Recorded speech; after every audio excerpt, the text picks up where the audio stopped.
మన దేశంలో మీరు ఎక్కడ చూసినా చిన్న shop, lorry, auto, bus, bike, ఇల్లు దారంతో కట్టి వేలాడదీయబడిన ఒక నిమ్మకాయ, 7 మిరపకాయలు కనిపిస్తాయి. చాలా మంది దీన్ని దుష్టకను తొలగించడానికి వేసే టోట్కాగా భావిస్తారు.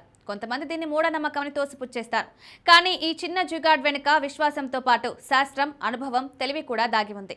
ముందుగా నిమ్మకాయలో ఉండే పుల్ల వాసన వల్ల దోమలు, ఈగలు, ఇతర కీటకాలు దూరంగా ఉంటాయి. మిరపకాయల్లో ఉండే కాప్సైసిన్ అనే పదార్థం కారణంగా అది బాగా కారంగా ఉంటుంది. దాంతో కూడా దోమలు దగ్గరికి రావు. ఒకప్పుడు దోమల మందులు, పిచికారి స్ప్రేలు లేని రోజుల్లో పెద్దలు ఈ నిమ్మకాయ, మిరపకాయల పద్ధతిని వాడేవారు. ఇది సహజ పురుగుమందుగా పనిచేసేది. ఇలా వేలాడుతున్నప్పుడు వాటి రసాలు లేదా వాసన గాల్లోకి వస్తాయి. దాంతో చుట్టుపక్కల పరిసరాలు కాస్త శుభ్రంగా, మంచిగా ఉంటాయి. దుర్వాసనలు, మురికి వాసనలు కొంతవరకు తగ్గుతాయి. అంటే ఇది ఒక రకంగా దేశీ ఎయిర్ ఫ్రెషనర్ అని చెప్పుకోవచ్చు.